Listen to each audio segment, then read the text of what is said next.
Hey there, guys. Welcome to Judge Dredd Case Files. Judge Dredd has always been a character I've been curious about comic book wise, as I've never read very much of them. I've seen him in some other stuff, but really outside of the Judge Dredd movie with Sylvester Stallone, it's all pretty new to me, so I figured the Judge Dredd Case Files was a good place to start. Today we're going to be taking a look at the first story from Judge Dredd Case Files Volume 1. These stories are taken from the pages of 2000 AD, which I'm assuming was an anthology comic book magazine.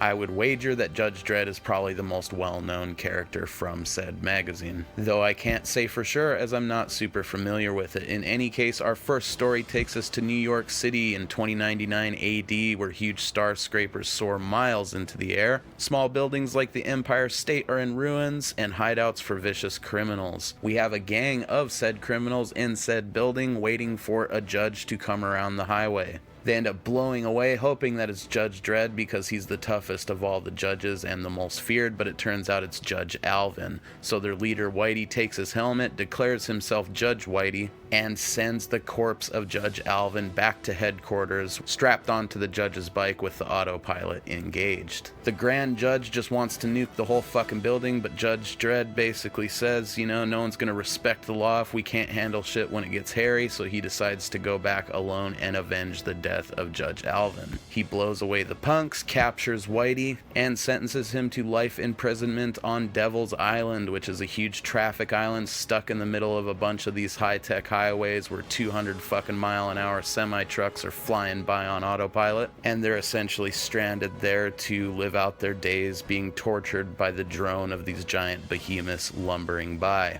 And at the very end, we see Dredd placing Alvin's badge on the memorial wall of other judges who have died defending the law, and he pretty much says that's the only way to go, baby, in defense of the law. It's a great little introductory strip to Judge Dredd and the idea of these judges in this super futuristic city with super futuristic crime that they have to deal with. It also introduces you to the somewhat morbidly sort of horrifying sense of humor that these Judge Dredd strips have sometimes, stranding them on the traffic island in the middle of the highways and stuff. I thought that was pretty neat. Short, sweet, to the point. I think most of these stories average about 5 to 8 pages in this first volume because they were in an anthology mag, but it gets a lot done. The art style is nice, writing's okay. It's got a bit of like camp to it, which I suppose the movie has as well, because Judge Dredd is supposed to be like this glorified action hero cop dude, and that comes across a lot even in this first strip. Highly recommend checking it out. We'll see you back here soon with another case from Judge Dredd Case Files.